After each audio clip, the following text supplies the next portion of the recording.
Hello, everybody. Welcome back to another episode of Chaos Incorporated, our fun actual play podcast where we play the Identico Cyberpunk role-playing game. We're so happy to be back with you, and we're going to be starting up actual plays at the store in Seattle soon, and we're going to be doing a bunch of stuff. It's going to be a lot of fun. Welcome back. As you can see, our good friend Dot is out on assignment. She is doing lifey life things, but I believe she might be in the chat to harass the rest of the cast tonight. So, with that said, I will introduce the lovely folks who are here, and starting because he's dancing over there, it's our friend Kaylee playing Zed Lane. He who seeks to control fate shall never find peace. All right. Nice. Very nice. Which is obviously the opposite of what Zed does all the time, as Zed is constantly trying to control fate, hence why Zed is never at peace. He's gonna do it one of these days. One time. It's gonna be great. Next in the shoot is Kaylee, who's playing our intrepid hacker and mutant now, Shawn. And if you're confused by that, go back and watch the old stuff. Kaylee, how are you tonight? Are we legally able to use the term mutant, or are we just... I think they settled that with that Games Workshop lawsuit, so I think we're good. All right, well, you know, other people are challenging to me. They are challenging. People suck. People do suck. How? I think everybody's full of manic energy. Was that the quote, or were you just saying that to say that? Mine was a quote. I was just making dark. Right? I was just Richard. We're just double checking. We're full of manic energy. There might be murder tonight. I'm waiting to see. This is going to be interesting. And finally, that'll violate terms of service. It is our friend Michael playing Maxi. At the end of the day, it's about how much you can bear, how much you can endure. Being together, we harm nobody. Being apart, we extinguish ourselves. Very nice. Very nice. I think that's what Zed's been trying to do with Shawn. I just don't think he could say it so eloquently. The guy who talks for a living can't say things eloquently. Hey, Zed can. Caleb can't. There's a difference between us. This is why we play role-playing games. As always, I am your game runner, Alex the Humanoid. If you go over to youtube.com/Identico, you will now find some how-to-play videos. Mallo has been working on those. We were at Emerald City Comic Con last week. We met a lot of new people. We sold a lot of books to people who'd never heard of the game before. It was great. So that was Emerald City Comic Con for us. We had a really good time. I guess maybe 2 weeks ago? Whatever that was, 2 weeks ago. Last weekend. Something. Convention season has started. It has begun. And we're currently working on the rest of the convention schedule for the rest of the year. So hopefully we'll see you all more later. To recap from our last episode, Shawn started out by trying to bend some spoons, right? Zed puttered around the kitchen. I succeeded sending those spoons across the room. Yes. Zed puttered around the kitchen, as Zed does. But then Zed thought to themselves, I have friends in low places. And they burned some ID points and talked over to a former INS guy that they knew named Rocco, who gave up a bunch of information about some of the quantum scramblers and stuff like that they may need to know later. Afterwards, they met with Richard Marin about the death of his daughter near that tarmac in Texas. And they received some more information, namely the fact that they got a name for what Kelly Aguilar's consort is using while she's hiding in Texas, and the fact that she's been going to church quite a bit lately. And Dot was approached by an old friend named Yesenia, who said... Stitches was... Stitches was approached by an old friend named Yesenia, who gave a code word, which set Maxi's triggers ablaze. Fortune favors those who follow the path. And Stitches bid a temporary farewell to her compatriots in the Republic of Texas and headed off with her friend Yesenia. The team had just grabbed a car and were headed home, and so they've arrived back at their apartment, sans Stitches. Less one Stitches. And that's where we pick up tonight's episode.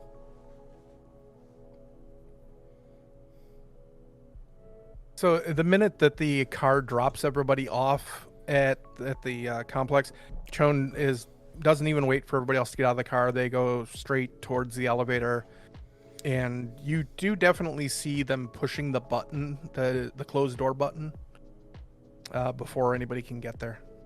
But it doesn't actually close the door because everybody knows those buttons don't do anything.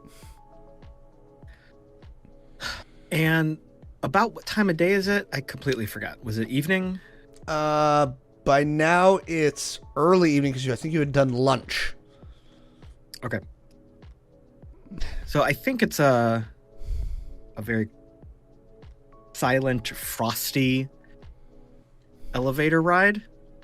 Maxi actually waits in the waits for the elevator door to close, so he'll stand there waiting for the door to close, staring at Joan. Chon does not meet your eyes. Of course not. I think there's a moment where Zed was walking to the elevator and then realizes Maxi's not behind him, and he stops and he sees the stare down, and I'm good. Okay. And he goes into the elevator, and then it's just totally quiet the whole ride up. And then when we get upstairs, I'm kind of just going to look over at Chon and see what they do. As soon as the doors open, Chon goes down the hall to the apartment, opens the door, and heads to their room, and closes the door for a second. And you hear rummaging. So Zed's just going to sigh heavily and rub that spot between his eyes on his bridge of his nose. Okay. All right. And, I'm going to get a drink and kick back on a nice, comfy chair. While waiting for the elevator to arrive, back down to the lobby, Maxi's going to send a note to Silas, who he hasn't heard from in quite some time. He's going to send it through the regular bounce session, regular proxies, and the note will simply say, "A friend is arriving. Please take care of her." Okay. You send it. With a thumbs up emoji. And Maxi will get on the elevator and come back up to the apartment. A couple minutes later, Chon will come out of the room. They had switched into workout gear, and they're heading to the front door. Well, the door opens just as Chon reaches the door. Where are you going? Jim. Jim who? Nazium. I don't know him. He hangs out in the basement. Do you wish to spar? I won't stop you. I'll be down shortly. And Chon brushes past Maxi as he's kind of coming in the door. There's a little bit of intent there, and heads downstairs.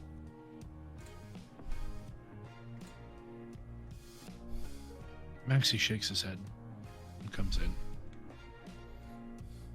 Do you have one of those for me? Yeah. I had an old fashioned. Is that what you want? That'll be fine. Sure. Let me go muddle some cherries. I will get changed. Okay. And Maxi will go into the other room and change into his workout gear. Come back out. Only takes a few minutes. Zed'll make another drink. It's got one of those like fancy giant sphere ice cubes. A little bit of smoke.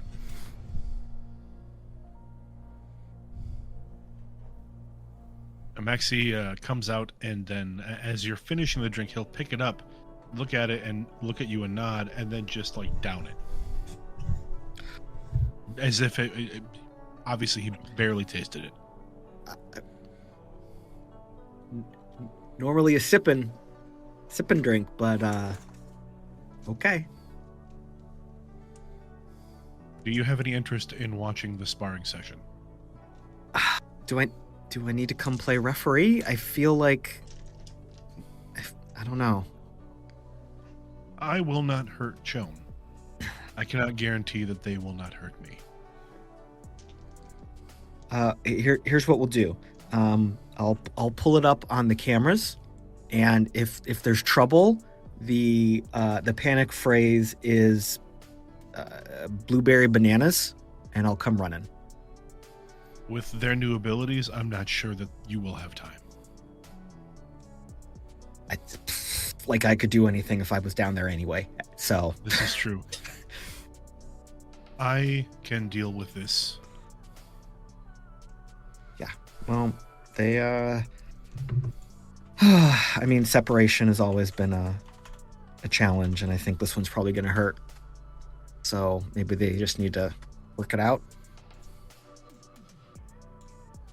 They'll do what they're going to do. If there's anything that we've learned over this period of time, it's that we cannot stop or change anyone's behavior. It's up to them. Yeah.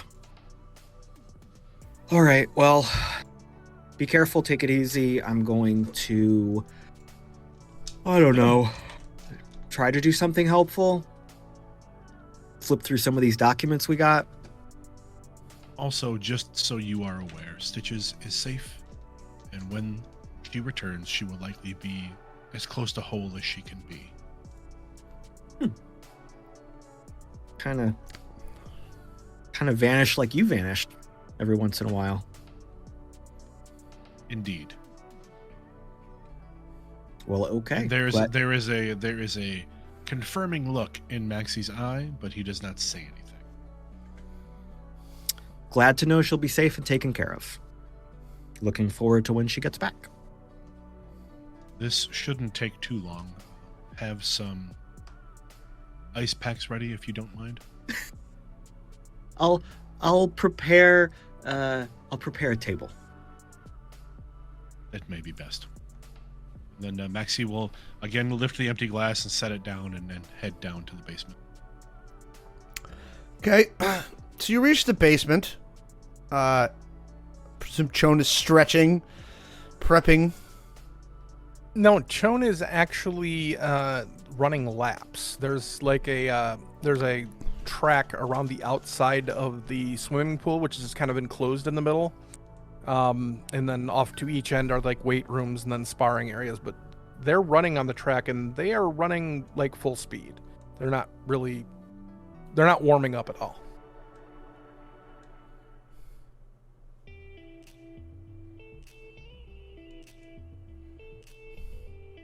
Maxi comes off the elevator, enters the gym area, sees Shawn running laps, and starts to stretch.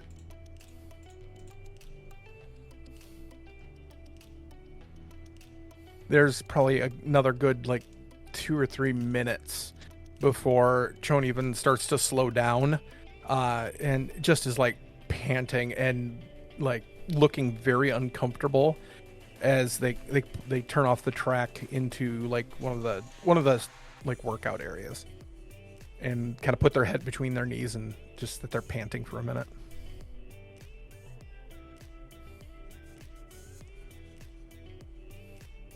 Maxi will step onto the sparring mats. Continue stretching.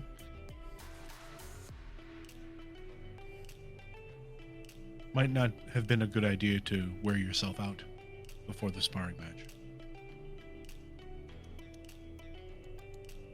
Well, apparently nobody's making any good decisions tonight, so why should I be any different? That is your prerogative.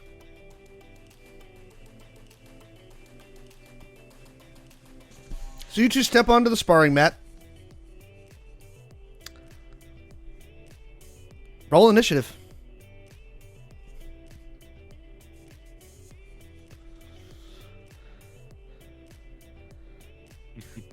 If you're curious about how to roll initiative, go over to youtube.com/Identico to find out. The more you know. Boo doo doo. Alex, I'm also going to make a determination check. Okay, give me a determination check. That is a big no. Chon is very distracted, and that total of 7 probably means I get nada. You are completely out of focus right now in your head on that. Maxi, what'd you get for initiative? 6. Nice. Chon. Let's see. Thanks to the video with Mallo, I now know that to roll initiative, I roll a d20 and add my agility modifier, which means I have a 13. All right, Chon, it's your initiative. Maxi is standing across from you on the sparring mat in a. What kind of stance is Maxi in right now? Like a looser stance or a hard stance? It's a loose stance. Okay, Chon's just kind of like kind of prowling, just kind of moving back and forth, watching as your stance. You don't do anything, and finally they get a little frustrated and come in and try and throw a knee to your midsection. Give me an attack roll. Maxi, how are you defending? Are you blocking, dodging? We'll start with a block. Okay. Give me a defense. I got a 12. I am, of course, not including the armor bonus because I am not wearing it. No.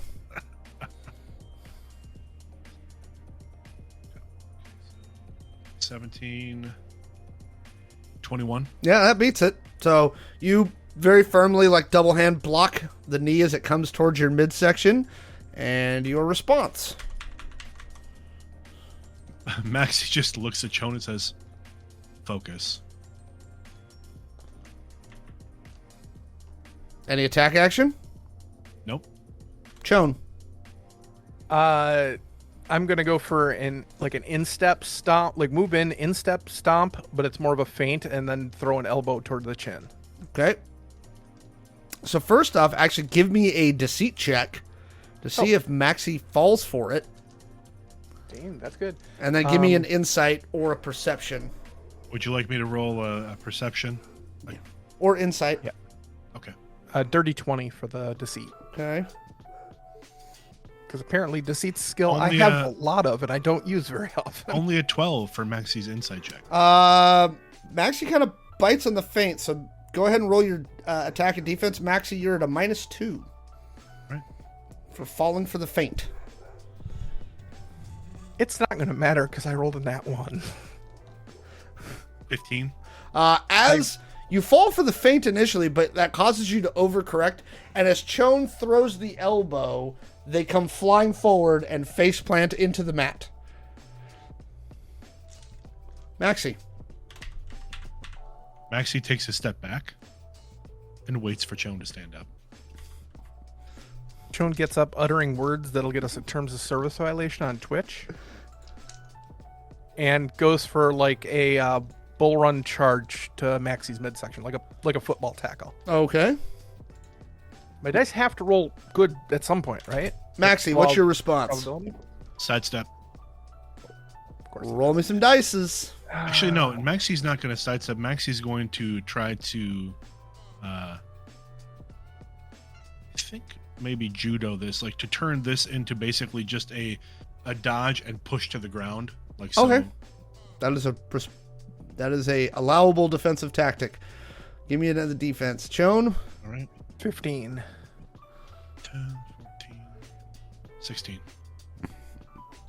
Barely, but Maxi manages to just slide out of the way and double hand pop you to the ground in the middle of your back. No real damage to it. Just kind of puts you to the ground. Oh yeah, Chone like rolls into their feet, and their face is just like dark. Maxi, you still have. It's your turn, so it's your response. Maxi steps back again and keeps the loose stance. Are you going to try, or should we just call this now? Damn. Chone. Chone at this point literally like yells and like runs full forward and like no form at all, just is going to try and like chaos flail at Maxi's head. Roll to hit. Maxi, what's your response? At At the chaos flail. the chaos flail. I'm picturing kind of like hammer strikes. Makes sense. Maxi's going to stand there and take it. Okay, roll a hit, Chone. 19. Okay. No defense, so he stands there and takes it. So Nice. give me do you have any hand-to-hand combat skills? Me or Maxi? You. Do you have I a have hand-to-hand martial- combat proficiency? Well, I have Does- martial arts kendo. does Chone have hand-to-hand combat skills? Yeah. Chone has a kendo skill, Okay. but not really when it comes to pugilistic. All right, go ahead and roll me a d4 and add or subtract any strength modifiers.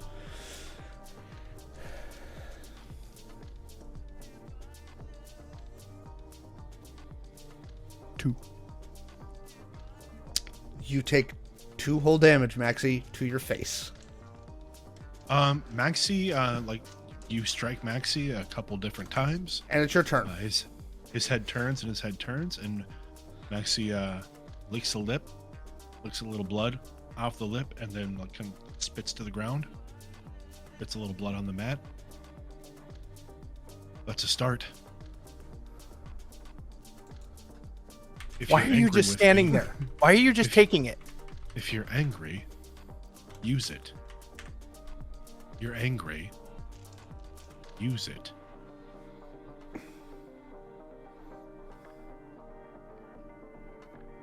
Chone backs up a couple feet and just like they're like shaking their head. They're really frustrated at this point.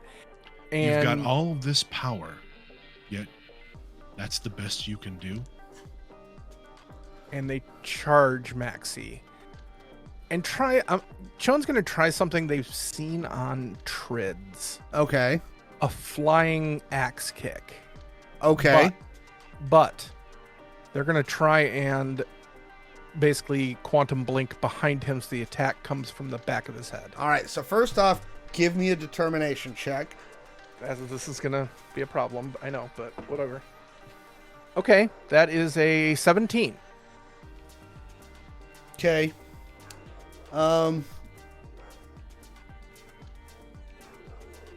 Basically, I'm coming in Yeah, at him, and right So- before I contact, blink Maxi, behind him. you see it, but you can feel the wind behind you.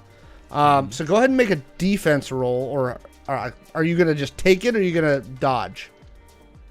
Maxi's going to try to dodge. Okay, you're doing it at knows a minus he's 2 a- penalty. Okay. He's aware that this is something that Shawn can do, but he's not had to face off against it yet. Mhm. -2, you said? Yep. Minus 2 off whatever your Oh. bonus is. Oh. 5. Okay. You connect with the axe kind of here on the backside of Maxi's shoulder with the axe kick. So roll me a d6 and apply any strength modifiers. Chone is, however, making sure not to, the arm that has not taken a crap ton of damage by Maxi over the past few days is not where they're aiming. So They're not. they're aiming for the damaged one? No, the non-damaged. Okay, so I think that's Maxi's left arm. Mm-hmm. Okay. Just Shawn doesn't want to kill Maxi. Shawn's just angry in general. Mhm. That's a 6 or 5 with my strength modifier of All right, -1. 5 to your basically Yeah, would apply to that's- torso here. Between the horrible defense roll and the damage, I would say that kick easily drives Maxi to the ground. Like you drop Probably him to your a knee. Yeah. Yeah, it drops him to a knee. And you definitely see Maxi trying to shaking it off. So That's better. you think I can hit? You think it's okay to just let me hit you, but not okay to like loop me in when you change the entire world around me? Huh? Is that it? Shawn, I didn't change anything. Well, you sure didn't loop anybody else in.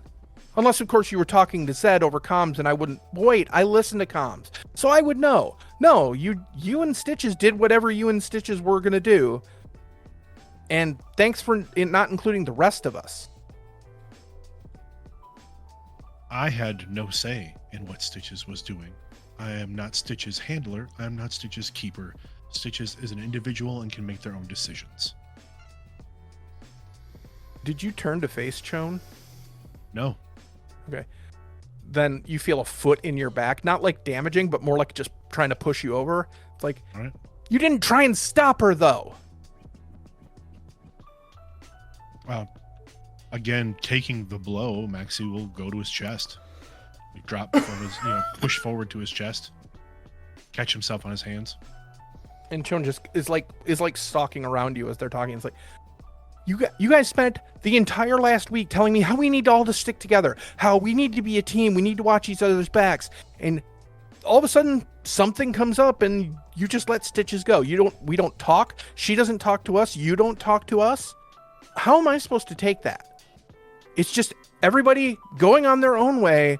But when I thought it was a good idea, no, we should all stay together because that's the most important thing is teamwork and family. Well, we're 3 people again.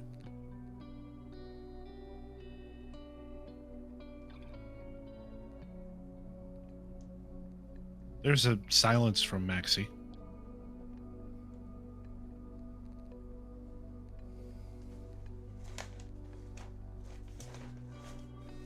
He stands slowly, kind of favoring that shoulder a bit.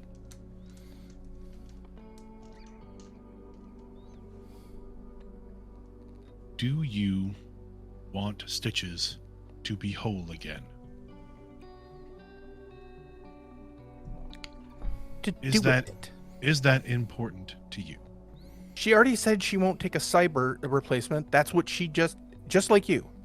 So I don't see what that has to do with anything. She went to go do another job, is all I know. With all of the information at your disposal, Shawn, you don't know of any other way Dot could become whole other than cyber?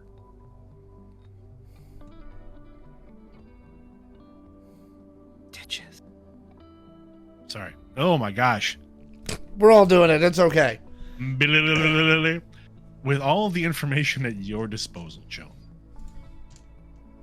you don't know of any other way Stitches could become whole again other than cyber?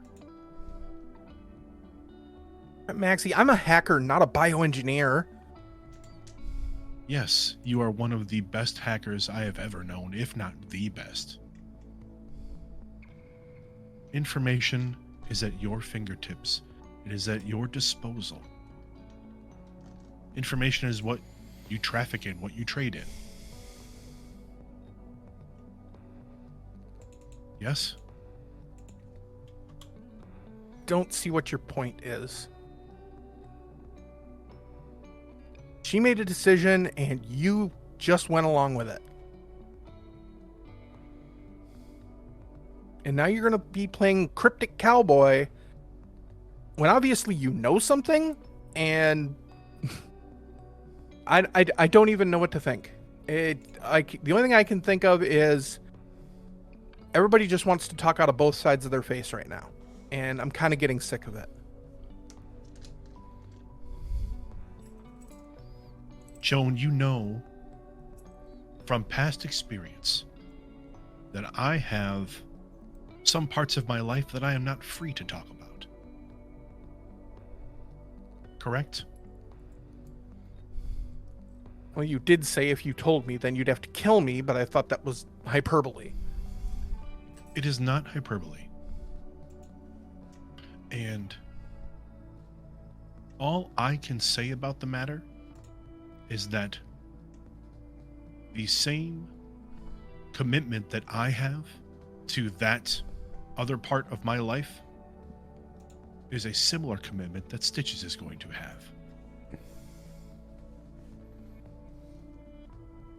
And I have zero say in that, and I could not dissuade nor agree, except to know that they have the technology that could assist Stitches in becoming whole.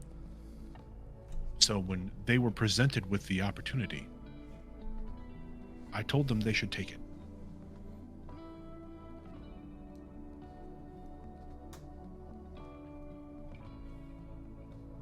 She will come back to us whole. She will come back to us possibly better than she was when she came to us. But unfortunately, that's all I can tell you.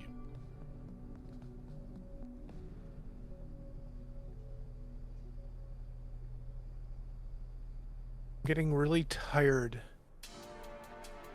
of everyone knowing everything and not telling me. It's, you guys ask me for information, I give it to you, but it's never a completely two-way street. And honestly, I'm sick and tired of being treated like the kid, the child who can't handle things. Then grow up.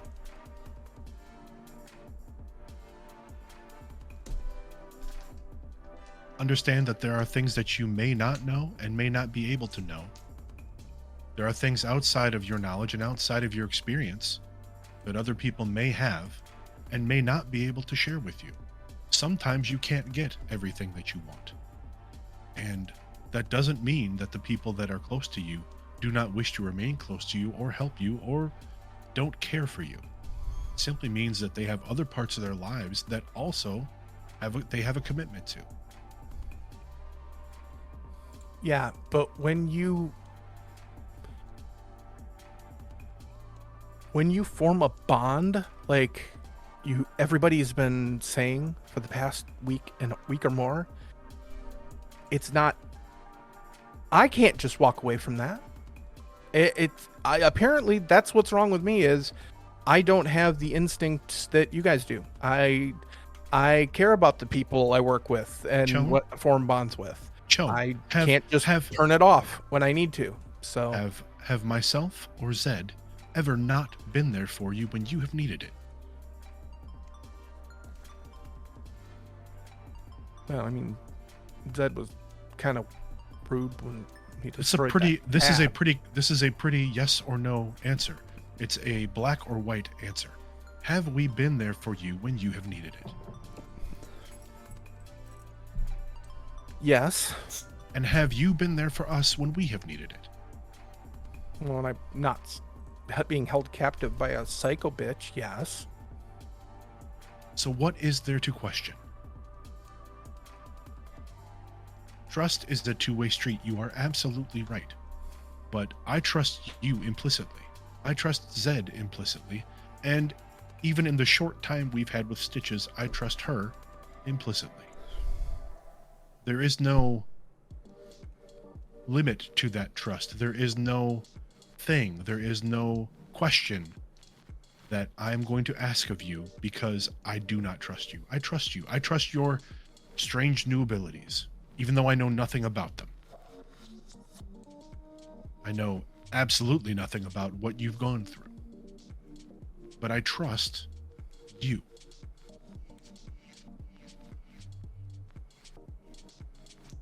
That is what this comes down to, Cho. It's trust. None of us have let you down. You may feel that Apex let you down, and I am sorry that you feel that way. But Apex had to make a decision for the betterment of herself and for her own welfare. Stitches has had to make a similar decision. Stitches had an opportunity to make herself whole that we could not provide her. Apex didn't let me down. I let her down. No, you did not let Apex down. Maxi, you don't... I don't what? I don't know? I don't understand? When she left, she asked me to go with her. Except we had all this. There was so much responsibility. I couldn't just go live off the grid with her and abandon everybody else. And that is a decision, Chone, that you made, correct? You chose the life that we are in now versus the life that you could have had alongside Apex. In making that choice, you take responsibility for that choice. Everyone's life is full of should-haves and could-haves, or could-haves, or should-haves. But at the end of the day, when our time is up, all we have are the things that we did and not the things that we might have done or could have done. I am glad that you chose to remain with myself and Zed. I'm sure Zed feels the same. And for what it is worth, you have me at your side until I can no longer be here.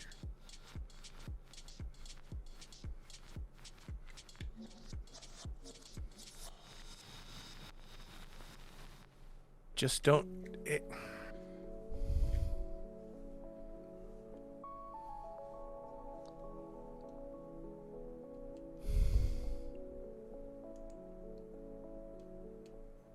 It's just a little too soon to have somebody else walk out on us.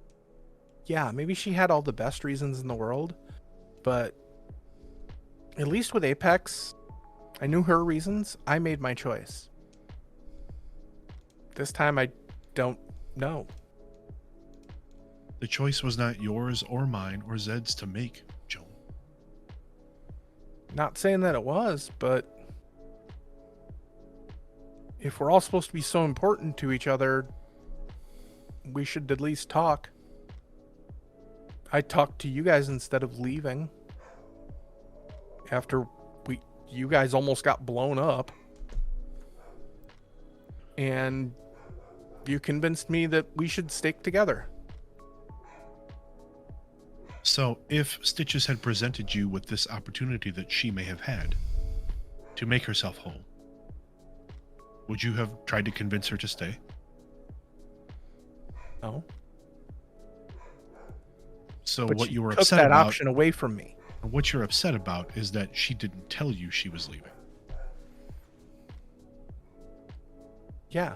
You're not upset for the reasons that she left. You're just upset that you weren't informed.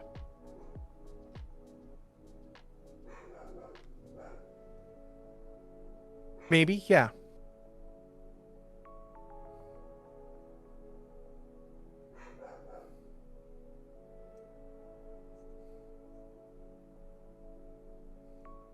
Joan, I unfortunately, that is a function of life. Again, there are things that we are not privy to, and the things we cannot be privy to, and things we won't be privy to. And if you choose to let this consume you, I cannot stop you. But know that I would be certainly willing to bet that Stitches did not leave to upset you. Stitches did not neglect to inform you to cause you pain. I didn't say that she did.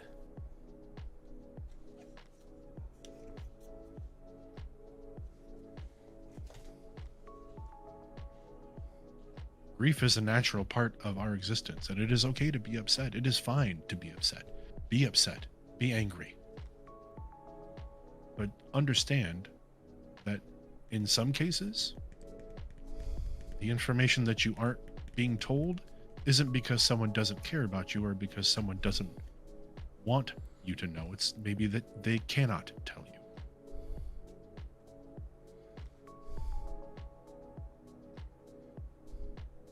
And We have perhaps to live with our decisions, is what you're saying. exactly. We all have to live with our decisions. And sometimes those decisions impact other people. And, well, again, that is a part of this journey that we call life. And if you are lucky, you find people that despite their decisions, despite bad decisions or decisions that you may disagree with, they will still support you. They will still be close. They will still be family.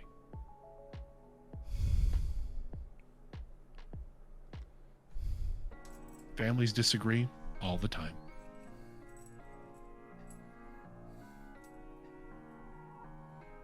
Well, I guess we'll find out if she comes back. We will see Stitches again. I won't lay any odds on that. And Chon walks over to like a cleaning station and grabs some paper towel and kind of wads it up loosely and throws it towards Maxi. You spit blood on the mat. You should clean that up.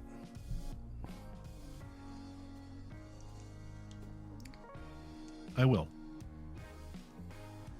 There's actually disinfectant spray in the gym for cleaning the machines and everything else. So while you hose that comes down from the ceiling. do that, Caleb, what has Zed been up to for the last 20 minutes? They finished their first old fashioned.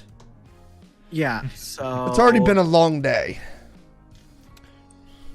So before I make a second drink, I am in fact going to set out a table. Okay. I'm going to make. Are we doing like cold cuts, like maybe like a sandwich bar? Yeah. This is going to be a post-workout and preventative care charcuterie board. Okay, so cashews, hard-boiled eggs, yeah, some peanut lots of butter, protein, yeah, tuna, but some good tasting stuff. Some sandwiches, some cold cuts. Okay. Cheese. Cheese is always a nice protein. Yeah, some sweet stuff to offset the savory.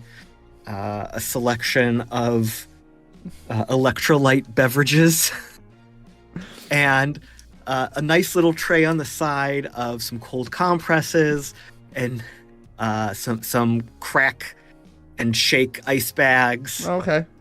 Ibuprofen, various drugs, and then Zed's gonna make another old fashioned, maybe a double. Okay. And he's gonna go take a bath. Okay. So Maxi and Shawn return to the apartment. You can hear a bath being drawn in the back of the apartment by the time this all happens. But there is a nice spread laid out on the large dining room table as you enter the open concept living area. And there's a little like card stand, and there's just a heart on it with a Z, like very nice and stylistically through at the middle of it. Aww.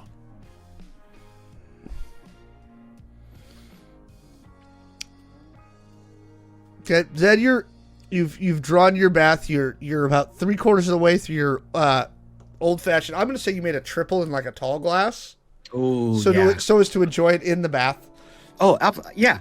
Are we throwing on some light jazz? Is there one of those like floating like flamingo drink holders that like floats in the bath with you?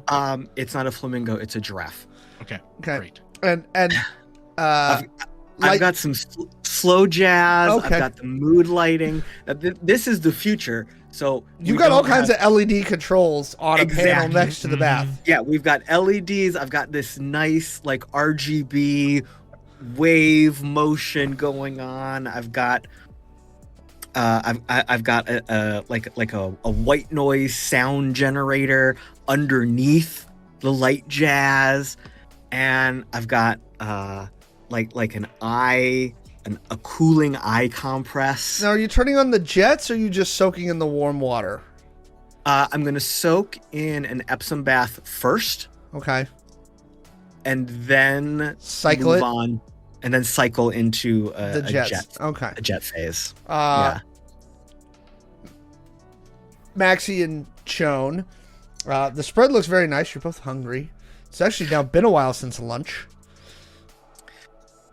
Identico, taking you from heavy emotional drama to a bathtub. Every other Tuesday, right here on Twitch.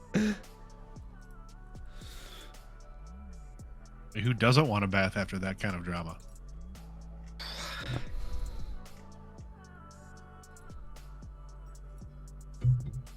Shawn kind of looks around at what's there. It's like, I guess he thought I'd get beat up a lot more. And they grab a like an ice pack and toss it over their shoulder towards Maxi. Thank you. And Maxi catches it and just kind of holds it up to the corner of his lip. Then moves it to his shoulder. The shoulder, based on the amount of damage, probably hurts considerably more than the lip. Like, Yeah. the face hit was pretty light, like really light. The axe kick to the shoulder, that did more damage. Whacking them traps. Basically. Trap whacking. Trap whacking.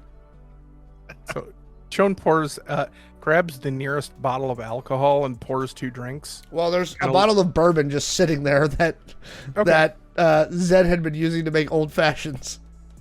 And there's ice, so they make 2 drinks and take one and leave the other for Maxi. Yes, there's a full ice bucket, in fact, because Zed is not an uncivilized brute. Well, yes, and that's the nice round ice cubes. And Shawn kind of drops into a chair, and then you see them kind of like just kind of type at the air as they're accessing their tech head. And camera feed comes up, and we can see Zed chilling out in the bath.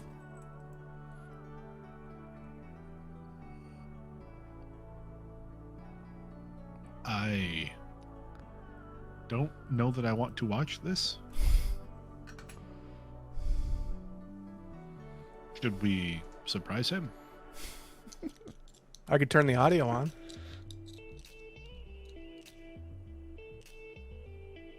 Can we turn the audio on and the camera off? I mean, if you really want to.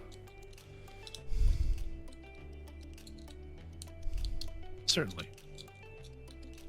The video disappears, and instead there's a cartoon caricature of Zed in his Bosco gear. So, very, very stylishly dressed. Like an avatar? Like an avatar type thing.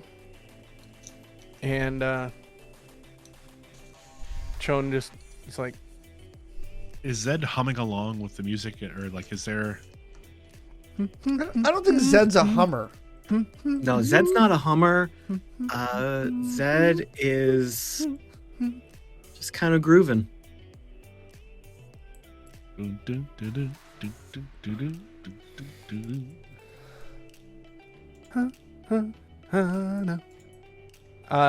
Alex, I'm going to access the data shard that Richard Marin gave me. So As we talked about, I mean, it's amateurishly put together, but fairly complete. One of the things he mentioned was a location on Jesse Overton. Yes, you have. Seek out those files. Yes, you have an apartment. She's got a condo in downtown Dallas. The downtown area not being overly large.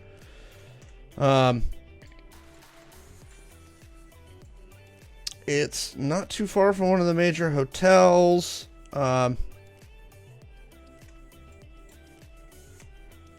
Again, it's a fairly nondescript condo tower. Give me a software check.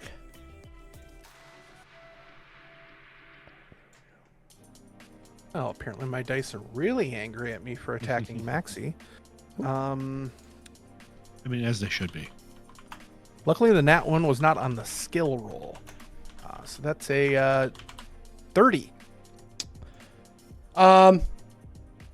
It's a top tier building.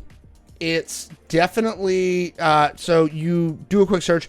It's held in a holding corporation that's in turn held by a holding corporation that's in turn held by a holding corporation. Gonna take you some time to dig down to who actually owns the place. But it's on the 16th floor, just below the penthouse suites. It's got a generally south-facing view. It's only about, as the crow flies. Come on, computer.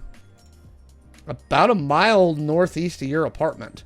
Again, downtown Dallas is not huge. The density they tend to keep pretty held together. And so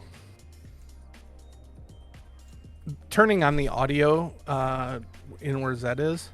So the consort Jesse Overton has a place about a mile from here.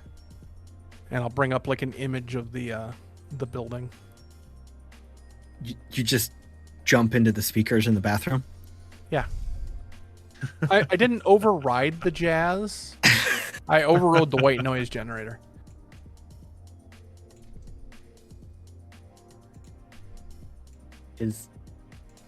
Can this wait? I'm busy. I mean, I guess, yeah. Are you going number 1 or number 2? You could. I'm in the bath. Wait, number 1 or number 2? Neither. I'm in the bath. Do we need to have a meeting? Oh, you mean the bathtub? Yes, but The bath is the room. I'm in the bath. That's Room a or very tub? common. It's a very common phrase. I'm in the bath. It's not. It's not odd. In case you are curious, Chone let me survive the sparring match. Oh, good. I was worried. You hear a very obvious of derision. Okay, so He stood there technically. all right, so well, I'm just trying to zen out for a second here, but I know that the mask looked really good. yeah, it's great. There's eucalyptus, there's lilac. It's wonderful. I feel nice. I mean, you look good before Maxi made me turn off the camera. I mean, if you don't want to talk over comms, you can just come in. I'm not getting out. Okay. And the audio goes dead. The white noise generator kicks back on. Good. Maxi grabs the bottle of bourbon.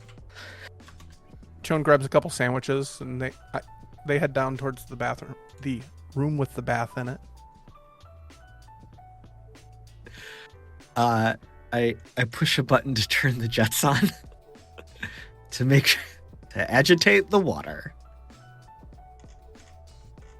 The bubble curtain, so to speak. The bubble. Yep. It's your modesty bubble curtain. It's like The Sims. The water blurs everything. Why is that so pixelated? For your protection. Uh-huh. Chone's seen it before. It's a glamour. I paid extra to make sure the glam was full body. I can hack that, you know. The door opens. All right, what's so important? I brought you a sandwich. What kind? You had meats laying out. I grabbed 4 of them and a piece of cheese. On the brown bread. Not the swirly brown bread, but the uniform brown bread. I believe it is a rye. The cheese was white, if that helps. It's not. You got it. Thank you. Thank you for your effort. I appreciate it. If the sandwich is dry, you could dip it in the bathwater. You shut up. Maxi kind of smiles and takes a pull off the bottle. Thought you brought that in to refresh his drink with. Oh, I've still got some. Chink, chink, chink. So then I pull up like one corner of my mask. All right, so we know where the robot person lives, and I put it back down. Yeah, it was in the file that Marin gave us. Oh, cool. Can one of you hand me the soap over there? Maxi will reach for the soap as it appears that Joan still has their hands full of sandwiches And alcohol. and alcohol. Thank you. I start doing like a special hand routine, a hand care routine. Not quite a mani-pedi, but you know, Yeah. we're working in some soap and cream, making sure the digis are well cared for. If we I have a think- location, does that mean that we can perhaps start surveilling that location? That's what I was going to ask. Is that what we want to do next? I think it's best to observe patterns, correct? I agree. We know that she's been attending services from the pictures we found. It's likely that Aguilar is driving the body. If we survey, if we have some surveillance, maybe we can see how they're communicating, if they're meeting up. Maybe we can track whatever control rig is being used, try to trace it back to the source. I don't know. Is it also possible that Aguilar is only controlling the body at times? It's possible. I don't know how much is left of the original Jeff C. Overton that's there and how much is just a meat puppet. At that term, Maxi takes another pull off the bottle. I identify as a meat popsicle. Put your hands in the yellow circle. Yep. I mean, she's Yeah, gonna know. She's gonna spot any of us, so we need to do this carefully. It's been a long time since you made a night move. We've been working on those. What would be Nobody? Okay. safest? Some drones, pay some street kids. I mean, what's the play? Kaylee, I wanted to respond, but I was having trouble coming up with the next lyric. I mean, it's all about front page news, so. So you're looking at... Well, Hatlux just keeps soldiering on no matter what random crap we come up with. It really does. The sign of a good narrator. Professional. Exactly. So I have a it's story to tell, goddammit. It's at the center of 4 towers in that general area. Her building is 23 stories tall. It appears, based on the property records, that she's living on the 14th floor. If you've got the address right, it is a...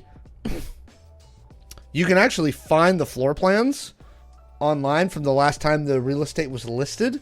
That was what you got off your last software check. 2 bedrooms, living room, dining room, kitchen, foyer, utility. There's a den. It does have a walkout balcony. Looks to be about 11 by 11 on the walkout balcony. Her apartment is on the southwest side of the building, facing some office building that's nearby. There's a well-maintained copse of trees at the base, little park just to the south, an event center right there. Looks like someplace you could have like weddings or other things like that. it's a fairly upscale area of this downtown core. You haven't done a deep dive on the other residents, but it looks like the last time it was sold, her particular apartment sold for 1.8 million souls. So it's not cheap. Based on the real estate listings you're seeing for stuff that's available in the building, it looks like the monthly building co-op fee is on top of whatever your mortgage is about 7,000 souls a month. So they're going to probably have some form of security, like onboard security there. But you haven't run by to see if you can hack it. Plus they'll probably have security personnel. Interestingly, the approaches are pretty well covered because there's actually some kind of dense like landscaping that they've done to kind of give that elegance and that like kind of secluded vibe, in spite of the fact that it's not far from the downtown core. Again, it's about a mile northeast of your apartment. There's some other townhomes to the northeast of that. I believe last time when we came out here, Chone had their hands on a drone. Yeah, you've got a few actually. Yeah. I'm gonna task one to just do a flyby of the building. Okay. And mainly looking to see if it has any like avoidance broadcasts. If anything takes interest in the drone. Like, I'm not gonna fly right up to the balcony, but I'm just doing a flyby. Okay, so first off, give me a piloting check to do your flyby.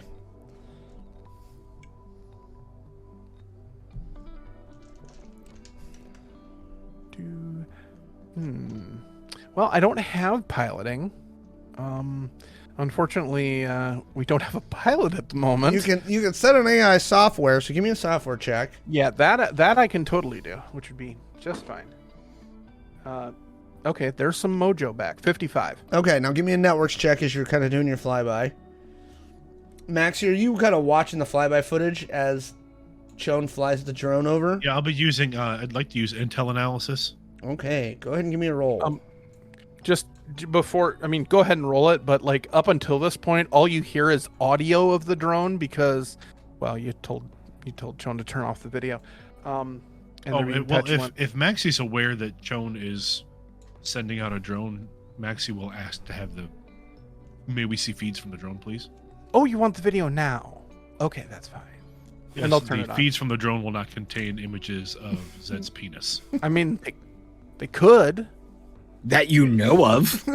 I don't have any drones that I can paint that on, but I can turn the bubbles off, y'all. No, it is fine. Nothing we haven't seen before, Zed. 64, Certainly. Alex. Okay, and give me your intel analysis. Intel analysis is going to be where'd it go? 20, dirty 20. Okay, building looks reasonably secure, but it looks like maintenance and stuff like that on the upper rooftop, which is where the mainline air conditioning units are, and it looks like some sort of maintenance facility on top of the building that you can see, and 2 decks on the east and west side of the main trunk for the building, which is going to contain the core, so the elevator, things like that, right? That they're going to encase in concrete. There's two access decks. Oh yeah, side. 2 access decks at the very top on the maintenance stuff. Right below them, looks like there's 2 private decks for the penthouses. Right below those, a floor down, and again on the east and west sides of the building, respectively. And it bisects symmetrically. Where if you got to the very top, because they want to provide the penthouse private decks with some modicum of privacy, it actually runs up high over the maintenance deck so that the private decks below them can't see the maintenance deck. Fairly well landscaped in the front and back. Again, it's one of those weird accesses where, like, in the process of making it look a little more secluded and nice, they kind of cut some of their surveillance ability out. Which tells you that whoever's running the security considers it a low threat environment. Chone, you see a pretty standard network package around the building as far as security goes. You do see some surveillance mostly on the exterior of the building, pointed to the northeast and the northwest, and then one kind of broadband walleye camera to the south. But Maxi, as you're looking at the overlays that Shawn's putting up from the network, you're pretty sure there's a blind spot right above it. Shawn, can you zoom in on that part of the image, please? Maxi will kind of point up at the camera feed where that blind spot will be. Let me bring the drone back around again. I don't want to have it hovering nearby it for too long. So I'll task it to go like out and then come back on like a different path, but it'll bring it closer so we can get a look at that spot. You get a strong look at the spot again. There's 2 primary air conditioning, the maintenance core piece of the building. But you are now for sure. Basically, again, this is not secured like a top tier office park or anything like that, where they're expecting any sort of egress or ingress on it. You're pretty sure they're blind from the top, completely. You could get to the maintenance thing where they wouldn't even know you were there. Now there is an intrusion detection system on the doorway there, but Shawn, based on what you're seeing, it should be, again, not probably mid-tier grade security. Again, enough to make their residents comfortable, but this is not like you're not housing diplomats or anything like that here. Right. It's actually it's upscale, not ridiculous. Yeah, it's a very similar security profile to the building you're in right now. Based on what I am seeing, it looks as though we could take a low altitude drone and drop in on the roof. I mean, the last time we dropped in on one of her properties, that went really well for us. The difference is I do not believe this is her property. It's not her building. She's living here. She is living here, but I mean, and Maxi starts pointing out a couple of things about, again, the roof of the building, the way the security wall kind of blocks the ingress, and you can have those blind spots. There are a number of holes in the security system here that we can exploit versus the hardened facility that we tried to intrude on the beach. Notably, on the rooftop maintenance area, you don't see any cameras looking interior on that space. Surveillance appears to be almost nil on the roof.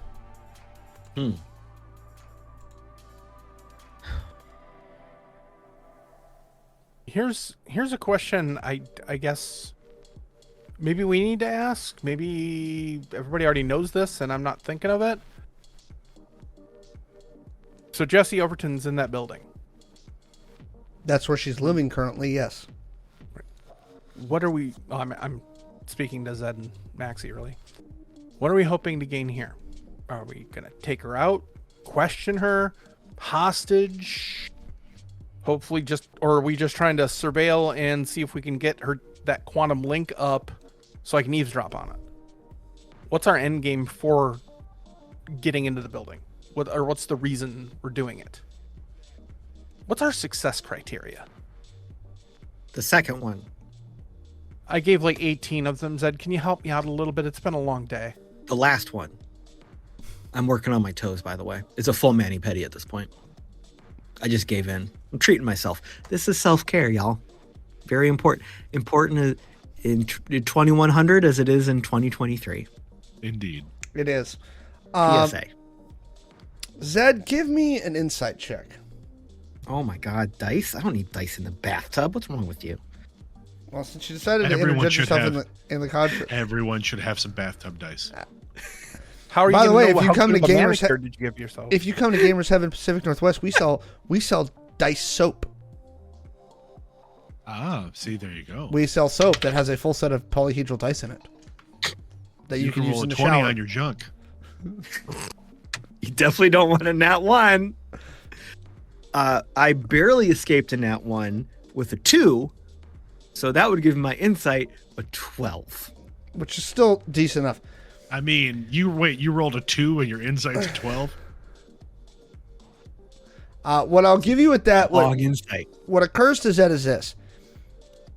Kelly has some sort of mental or emotional connection to Jessie Overton because she didn't ditch her. Mm-hmm. When she bailed out of Angel City, when you guys came after her, she didn't leave Jessie Overton behind. She didn't leave it. right? Right. And one good turn deserves another, in Zed's mind. They captured Shawn.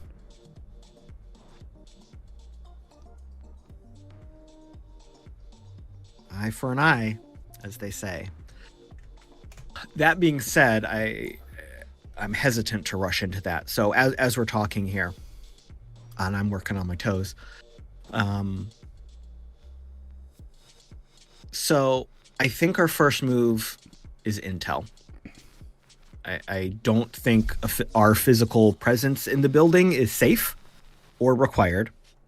I think we get some intel first, try to figure out what Jesse's doing there, if she is Jesse all the time, if she is Aguilar all the time.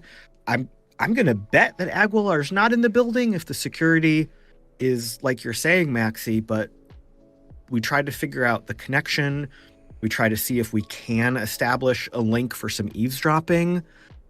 But at the end of the day, once we get some intel, I do think we move towards an extraction. Okay. Once we figure out what our next play is. The trick is if you go ahead. No, go ahead, Joe. The trick is if we're going to try and eavesdrop on that quantum link for the ROV pilot, for lack of a better term, I've got to be closer. I don't even know if I can do it at a mile range. It's going to be impossible. One which came back to what your buddy Rocco told you last session, which is it theoretically possible? Yes.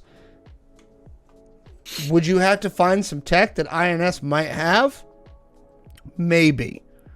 Right? Like that quantum scrambler he mentioned, which also has tracing capability. Maxi, give me another intel analysis roll. This feels ripe for a side quest. Maxi was also going to make a comment briefly that... Go ahead. If I recall as well, the form, the cybered form that is the ROV, right? That cybered form was heavily shielded as well, and that was in our previous encounter. We do not yet know what the current form consists of. Right. And further surveillance might provide us with some of that information as well. I have a feeling we're going to need at least one powerful EMP charge, and that's if we can overcome some of the shielding. Not too bad. 11, 17.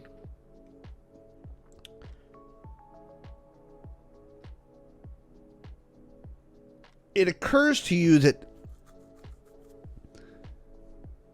they don't know you're here.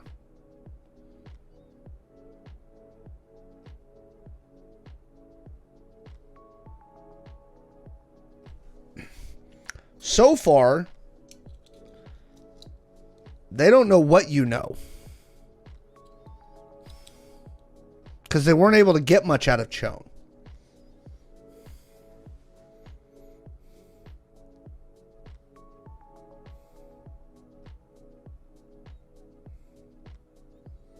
I believe. And your guess is they're doing that. Jesse Overton's in the same in that building, the same reason you guys are in your building. It's a cover.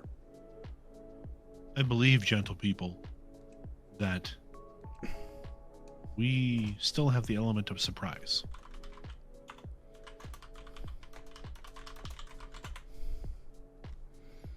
It seems, at least to some extent, that they do not know we are here.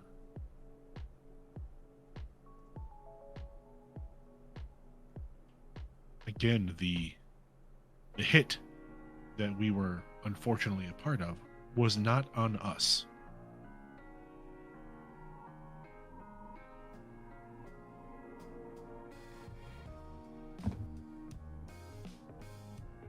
Well, I mean, if we show our faces, they're going to know immediately. So we got to remember that. But again, this appears to be a situation where surveillance is minimal at best. And I have no doubt shown in your ability to overcome said surveillance.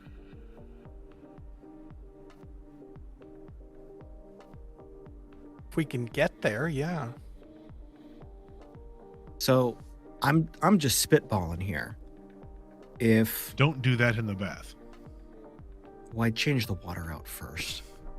I'm not an uncouth barbarian. If Jesse is here undercover, it would be likely that Aguilar is using her to either spy on the church and what Marin is doing, or maintain a line of communication without putting herself at risk. So there's probably a very specific task or reason, a specific task that is being carried out or reason that Aguilar wants a presence here in this undercover fashion. So if we can observe what Jesse is doing, comings and goings, visits to wherever, that might help us understand that. If we can get eyes or ears inside the apartment, we may be able to pick something out. I'm thinking, can we send in some sort of spy drones through the blind spots and creepy crawl into where we need to be? Is that a thing? Mm-hmm. Yeah. I mean, it's not as good as getting it there, but we could probably get some drones into place that could feed back signals. I say we start with that. We've got a little bit of limbo, a little bit of grace period right now. We know we need to move quickly, but we have a bit of safety and anonymity because they're not hunting us in this hot moment.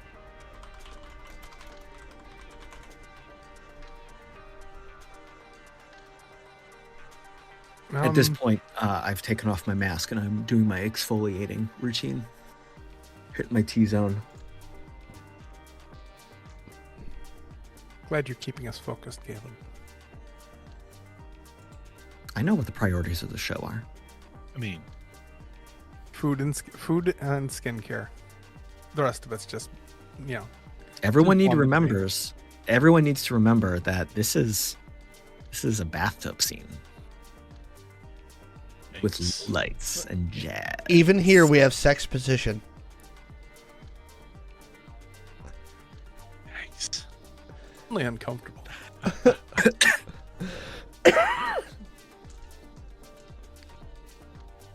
Okay, Alex, I'm going to place drop a quick order into IOG Central for some gear to get sent down to us. Basically, I'm looking for another drone like I have right now, but it's more like a carrier for 3 or 4 insect drones. Okay. That can act as so it can sit on the top, drop them off, and then act as a repeater for them. And also, I'm going to order a shock EMP net. Okay. For eventually if we go after Jesse. The EMP net's going to take about a day to get there, but they actually end up referring out to third party, and the other drone carrier with some micro drones will be there in about an hour and a half. Perfect. That's fine. Okay, so I had an idea while Zed was exfoliating Zed, you missed the spot. Left jaw. Thank you. So I've got some drones coming in that can maybe crawl around in the ductwork. Hopefully they're not crazy and all the security's on the inside and they'll be able to function around. Also, if we need to take Jesse down, I was thinking in a shock EMP net. The stuff they used to take down cars. I think that is a wise decision. Certainly might come in handy. I mean, they got me needed today, but it'll take a day or two to get here. So I'll have the drones here in an hour, and then I can drop them on the roof, and we'll just kind of see what happens. We're gonna need to we're gonna need to figure out a way to figure out when she leaves. When is the next? And I should ask this question when Alex is actually nearby, because he's the one with the answer. She's gonna go to church again soon, so we need to figure out when the next church thing is going on. Yeah, and then we'd be able to observe how she travels, if she hires a car. The Where church that's- events, the church events should be posted publicly on their net site, correct? Yeah, I'm looking right now, but there's sites down for maintenance. So it'll be. I mean, it could be just a couple minutes. Who knows? And I forgot what I was gonna say. Oh, I think the site's coming back up now. Alex, what is the next, like, based on Jesse Overton's previous visits to the church? What's the next church event that she would probably go to? About 3 days from now. Okay. So I'll put that up. I'll highlight the church schedule and where she might be.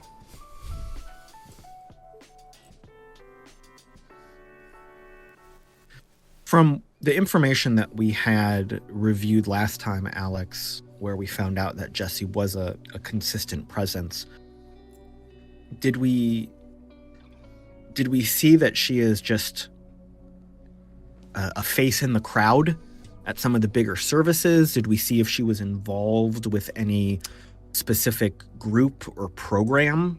No, you didn't see anything specific group or program. They're in basically everything that's like a major event. Big Okay. family events, singles event, like all kinds of events. And then obviously services and fellowships and things like that. They're doing something, but you can't. But they don't appear to have taken like a staff or volunteer position at the church. And Richard Marin, the head of the church, gave you no indication that she had done so. Yeah, he had seemed surprised. Yeah. Yeah. And based on your previous analysis, where his daughter and the other guy were doing work that you think was partially on behalf of Kelly Aguilar, you think Aguilar might be playing both ends against the middle, just like Eileen was. That's your best guess right now. Okay. And again, to reiterate, your best intelligence and the best information you have right now is you don't think Kelly Aguilar has left Texas. Again, there's a red notice out for her. And Texas is the one place in this hemisphere that they're not going to turn her over to Interpol. So it's possible that Aguilar's using Jesse to keep eyes on an asset or a connection that she needs to maintain for her safety, her egress plan, something like that. Yep. She's using the church as part of the cover. Mm-hmm. So yeah, speaking as Zed here, yeah, I think observation is our best play. If we can see her travel route to the next thing she goes to at the church property. We can't slow play this, but we need more intel before we rush in and take some action. I believe that is the point of this entire conversation, is to gather more intel, correct? Yeah. That's the course of action we have decided upon. Yes. Right. Zed's bath is just an added bonus. Yeah. So you, a little while later, Chone, It was also necessary. your drones arrive.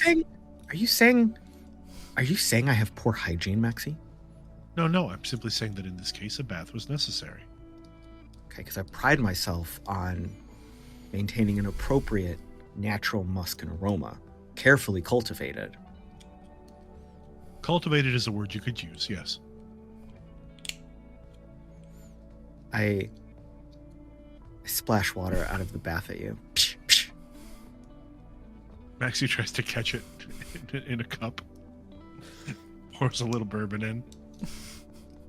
All right, the drones arrive. Wait. An hour Bourbon later. bathwater. That's Zed bathwater. I mean, we Hey. should at least try and bottle it and sell it. I'm sure there's Have you- somebody we'd buy I make it. a pretty soul already, so don't worry about it. If you have heard of bathtub gin, this is similar. Nice. Much lower rent, though? So yeah, your drones are there. Oh, hang on. I think my drones got here. I'm gonna go open them. And Zone sets the sandwich and the empty drink glass on the edge of the tub. The sandwich teetering uncertainly and about to fall into Zed's lap, and leaves the room. It's commercial off-the-shelf stuff, but it's high quality. Okay. I'll just go through and like check, check the software, make sure there's no updates needed. It's monitor. Yeah, but there's no monitors on it. There's no tracking on it. Get it slaved to my signal and my signal only. Yeah, that only takes you about 15 minutes. Okay.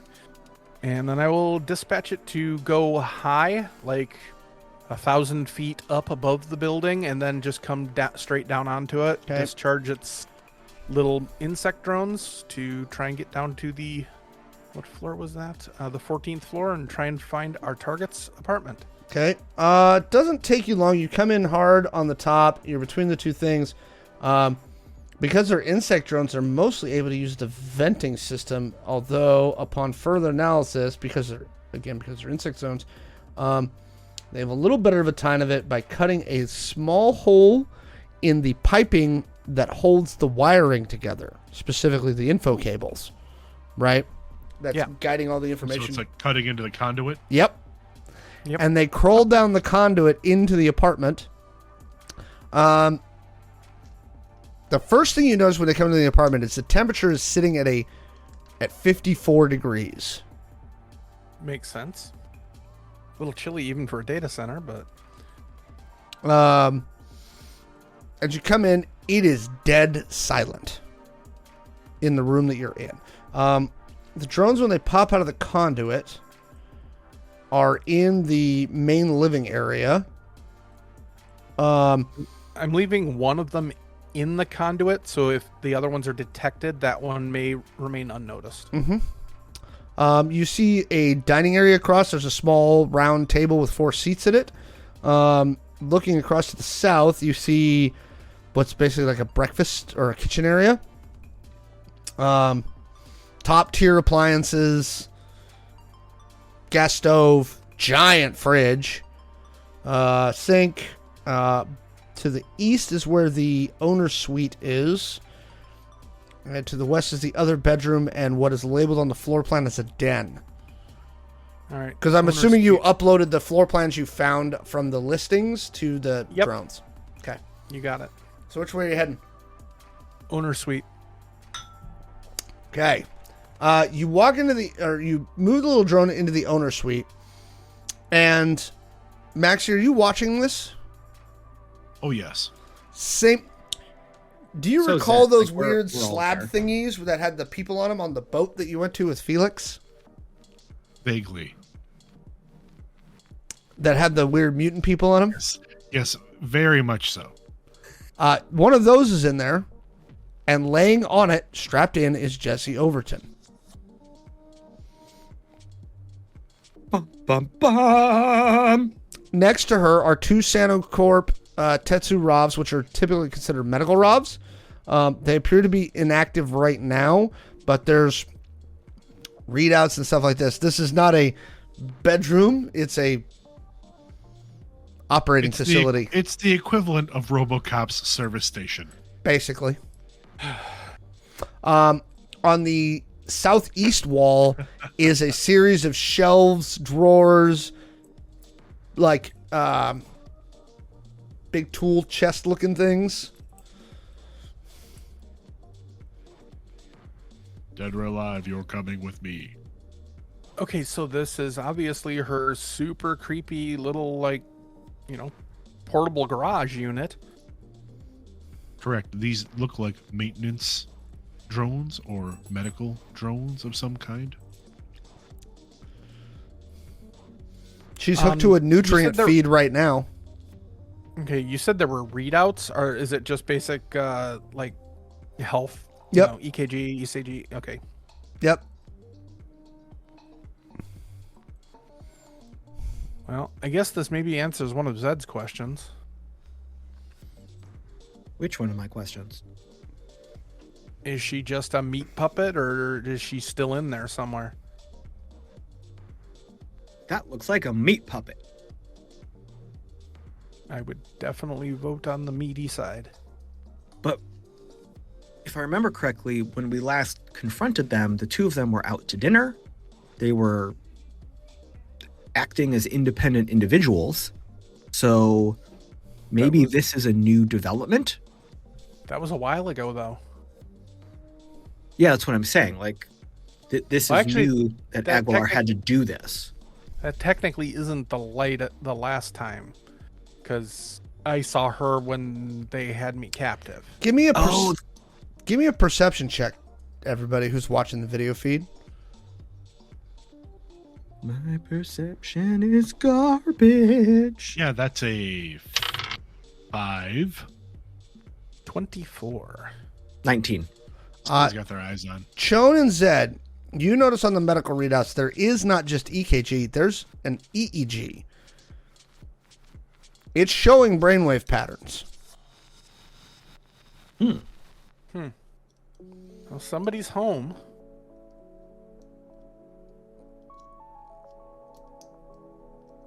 I'm gonna capture video of those brainwave patterns, see if they're regular. Like run them against medical databases. Is it like the EEG is somebody who's dreaming, perhaps? Ding, Or ding, maybe ding, the- ding, ding, ding, ding, ding. Okay. I'm assuming that means I'm correct and not that the drones were discovered. Cool. Yes. The fries are done. Oh. Shawn, Extra crispy, please. Mm-hmm. Thank you. give me a determination check. That 3 means I'm going to use stubborn and once a day reroll a failed determination check. Because I'm glad I didn't have to use this against Maxi and waste it for the day. That's an 18 nat 20, or non-nat 20. You're pretty sure she's got her in a quantum stasis like she held you in. Son of a biscuit. That's the dream.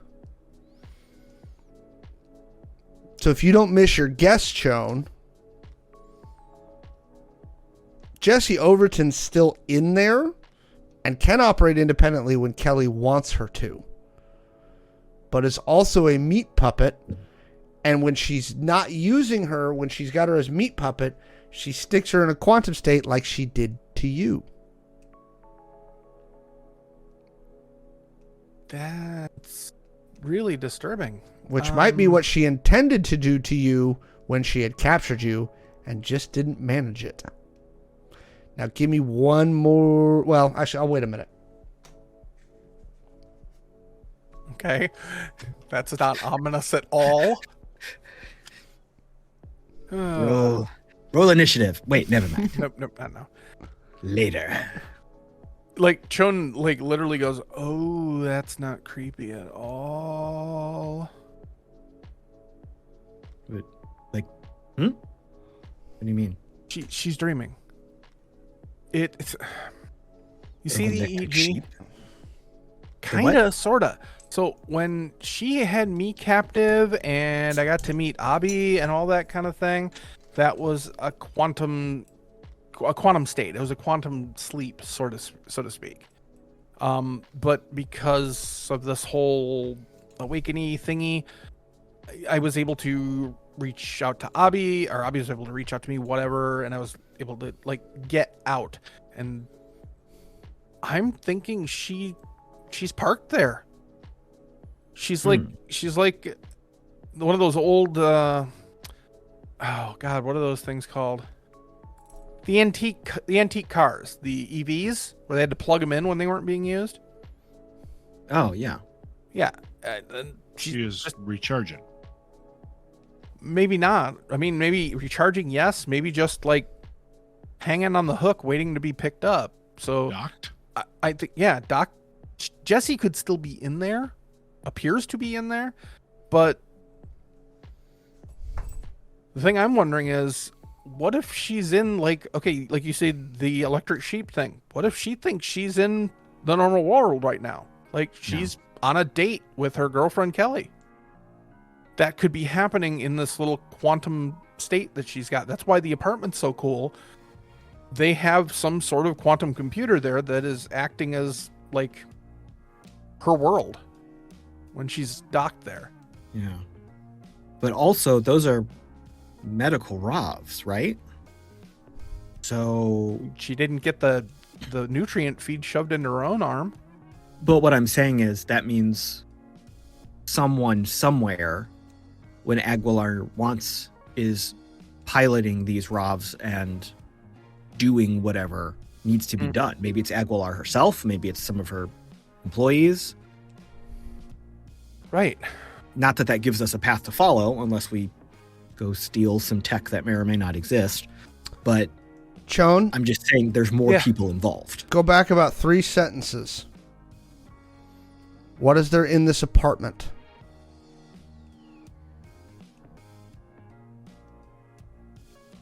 If she stuck her in a quantum dream, Quantum computer.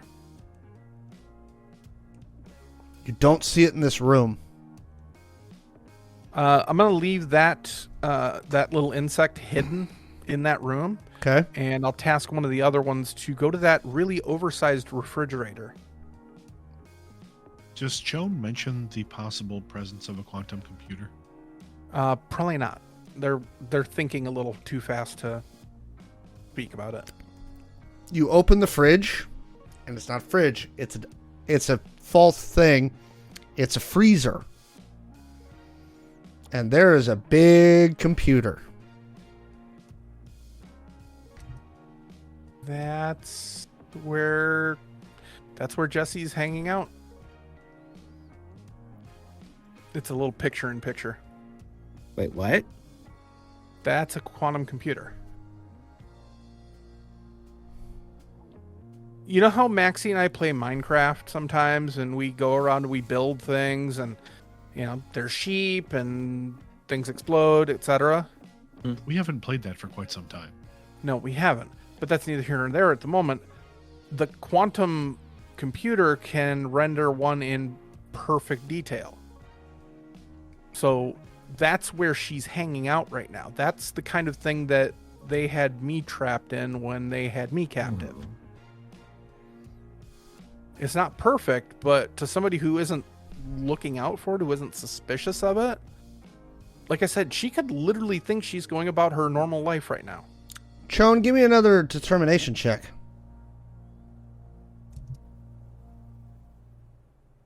Yeah, right. 5. You're sensing quantum bleed off of it, but you can't read it. I'm too far away to pick up anything from it. I think I got to get on top of that building. That is what I have been saying all this time. Well, we're trying to Suddenly, Maxi smiles. You had mentioned already that it was possible that you would not be able to do the work you needed to do without proximity. Right.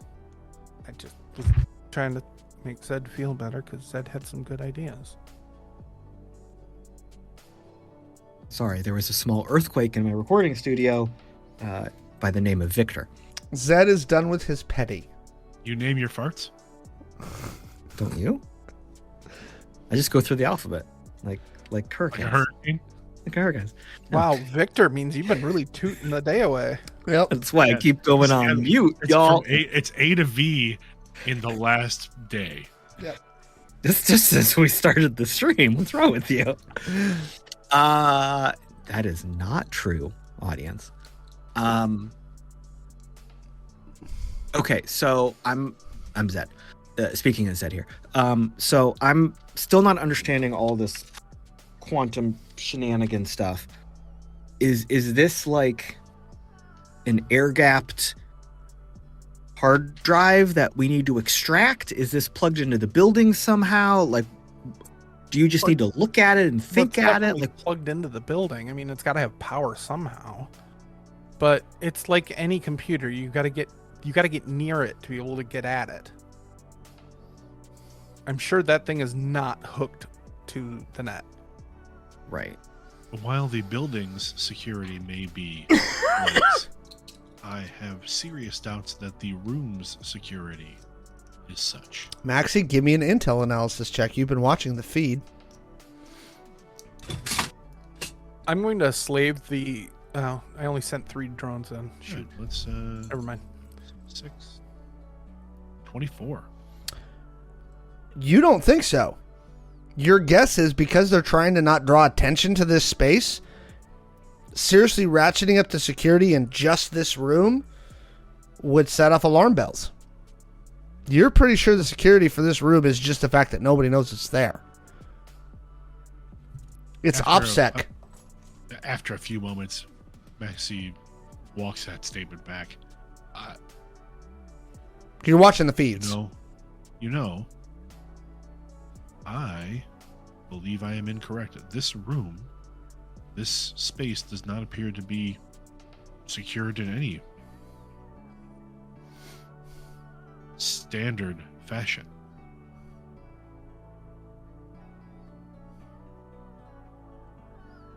Well, so that means if we want to go get her and get that computer, we just have to deal with 2 Robs.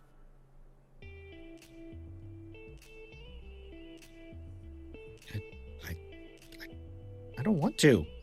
So they're standard. They look like standard Sano Corp Tetsu Robs. They stand about 4 feet tall. They're commercial off-the-shelf medical rovers. They're typically purchased by like fire departments, paramedic agencies, and things like that to do medical and rescue operations in tight spaces.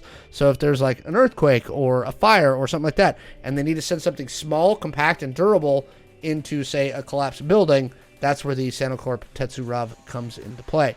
Doesn't risk any human lives, but they're capable. They're strong enough to lift a human and get them out of a building. But they have a suite of medical equipment installed into them to do rescue and paramedical operations in hazardous environments where they don't want to send humans. If these are standard ROBs, or at least close to standard, can we find schematics and perhaps attack the weak points of the ROV? I mean, if they're they're just off-the-shelf Sanocorp Robs, EMP would do it. The shock net, we'd probably need a couple more of those shock nets, but, well, I mean, if they're all standing there, we hit them all with the shock net that does an EMP burst. That would take all of them out. I mean, if it can hit a car, I'm pretty sure it can get all 3 of those. But wouldn't then EMP burst affect you and Zed as well? I mean, no, it would be the net would be like directional. Oh, I was not aware that the nets. I thought an EMP burst was I didn't realize they would be targeted bursts. I believe that's how, Yeah, they're not omnidirectional. Bombs and grenades are omnidirectional. These ones can be directed.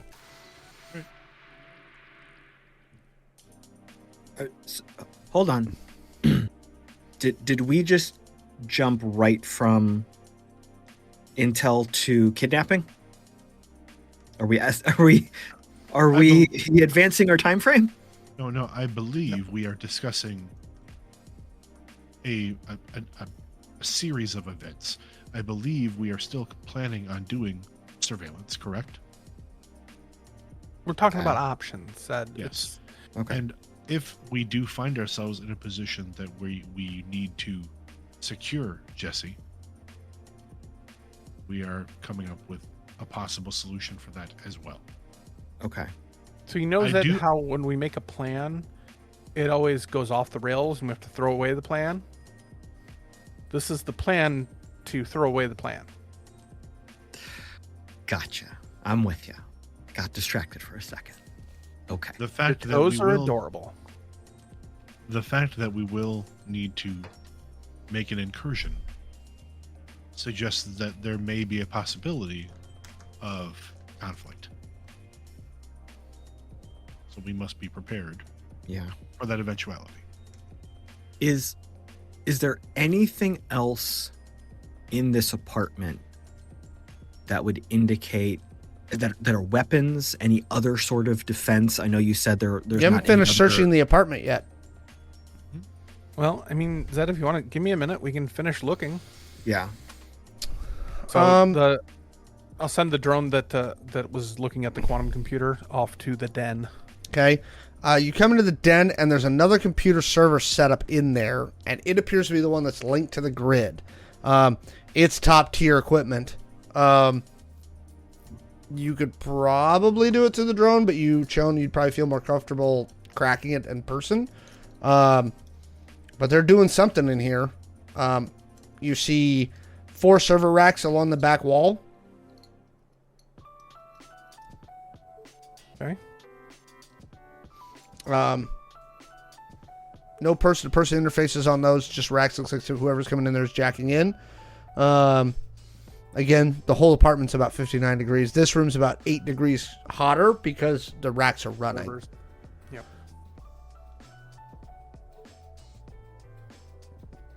There's one more bedroom. Go check it.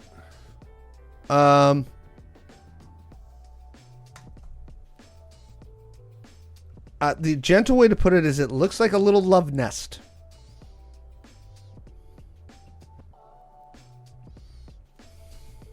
I don't want to get terms of service.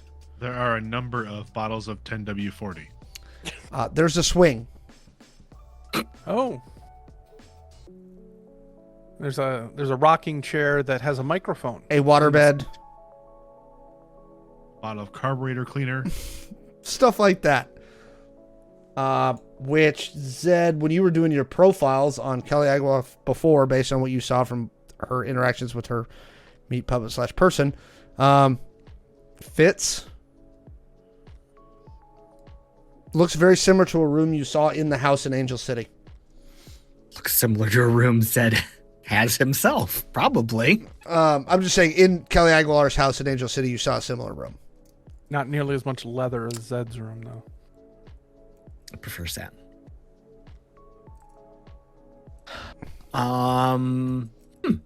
Zed spends a lot of nights in white satin. It indicates to you, Zed, based on your kind of analysis of Kelly Aguilar in the situation, that Kelly at least visits here sometimes.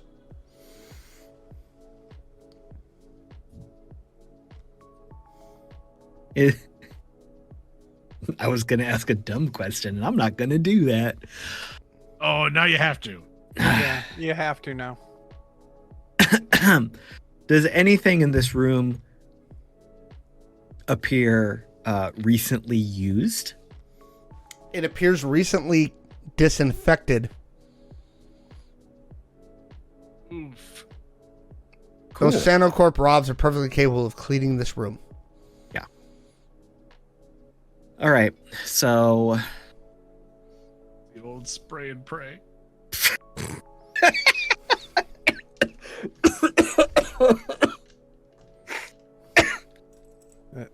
but Anyway. we didn't find secret guards, we didn't find a secret stash of guns. Nope. Okay. Which, again, as you reflect back on Kelly Aguilar's house in Angel City, There also wasn't anything like that there. never relied on anything like that. And Right, 'cause- Zed, if you also remember, Kelly and Jesse took out an entire strike team on their own, basically painted a restaurant red with them. Oh yeah, I do. I vividly remember that. I mean, Because that was when your mutant buddy died. Buddy. Fodder for the cannon. Dude, you knew. Dude, I gave a lot of money to. Yes. Okay, so do we just keep eyes on this for the next few days, or do we keep eyes on this until she does something and then figure it out from there? I guess that's the big question. We know she's probably going to leave in 3 days, but there's a lot of intel right there we could probably just go pick. And if nothing goes wrong, we could probably get out without being noticed. But if we get noticed, we're not going to be able to do the original step. So is it worth a gamble, or do we take our time? I'm really worried that if we get noticed, we get dead. Because we would have just a quadruple whammy. We'd have Aguilar knowing we're here.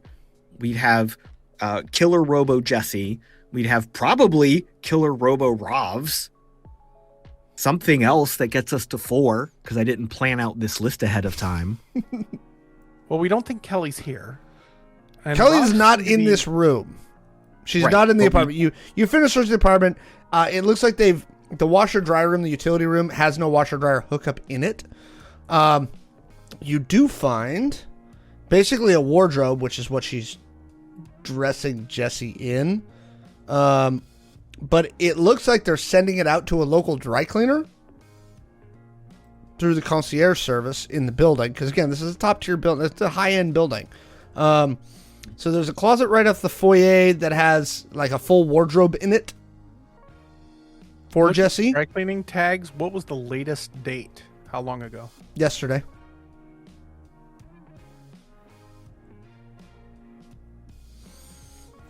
Yeah, we don't know. The bath in We the don't owner's know- suite is used. It looks like they're using only the bath, though, not the shower. Which, if she's being bathed by the Rovs, possible. Walk-in closets have more stuff for the wardrobe in the owner's suite. That gets you through the whole building, to the whole apartment. Just a question, Alex. The form of Jesse on the table, is the form clothed? Is it skinned? Like what level of? I know that the cyber has gotten more intense, but also So you gotta remember, covered with a cyber skin. Yeah, well, we talked about that last episode. Yeah, she's been refib skinned. Chone, are you gonna bring a drone up and try and get a closer look? Yeah, why not? The one that's in the room, I'll tap. If we, Actually, yeah, I'll if give. we can perform some scans of the Yeah. Give me a software check.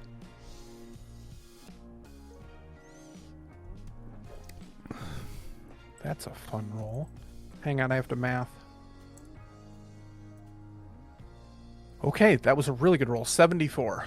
The body's being held at 98.4 degrees. It's not wearing clothes. It is strapped into that 45-degree examining table. Again, the same one you saw before.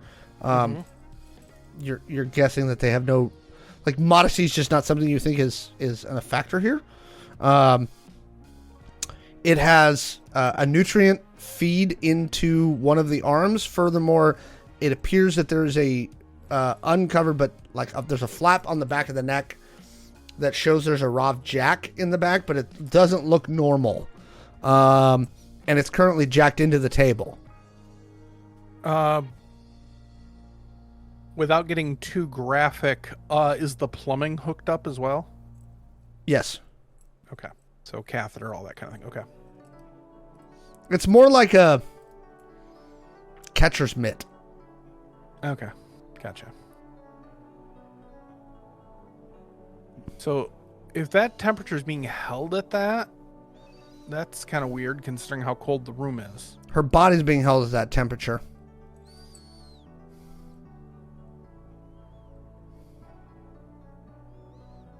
Would that indicate that there are still organic components that require It- the body to be held at normal temperature? You can't fully cybernetically replace somebody, right?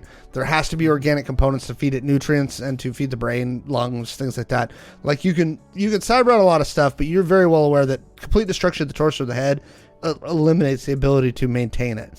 The brain needs nutrients. There's a lot of stuff that goes on there. So there is a limitation to what cyberware can do. Kelly Aguilar, while maintaining a outward appearance of being uncybered, has been cybered about as much as you can cyber somebody. It looks like complete skeletal replacement, which fits what you saw before at the restaurant. Subcutaneous armor underneath the skin, but the fib skin is top tier. It's really, really good. So would be indistinguishable from human skin. She's as close as you can get to full conversion as you can get, but there has to be organs in there.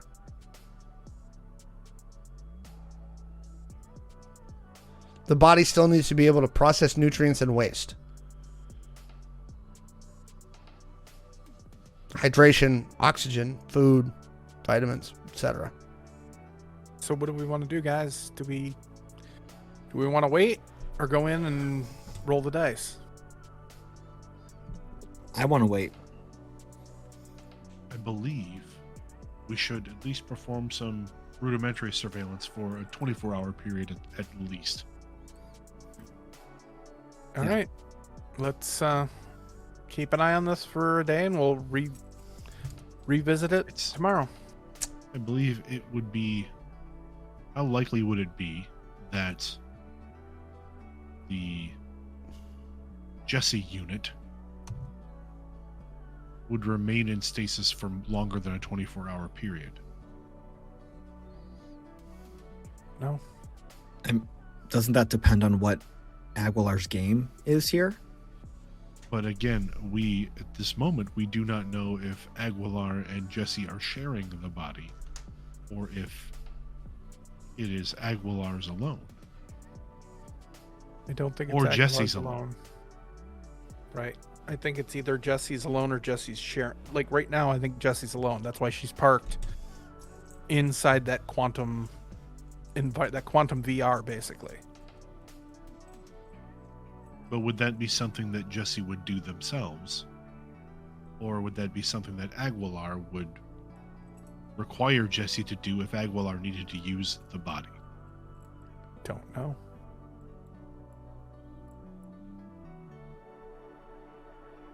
I do believe surveillance is our best option at the moment.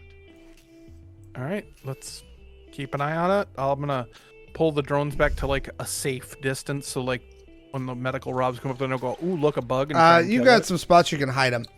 Yep. So you settle in for a day of surveillance, and that's where we'll end up tonight's episode. Good Cool. spot. All right. Thank you, everybody, for joining us. I noticed a bunch of people jumped in the chat like later, like, "Hi, everybody."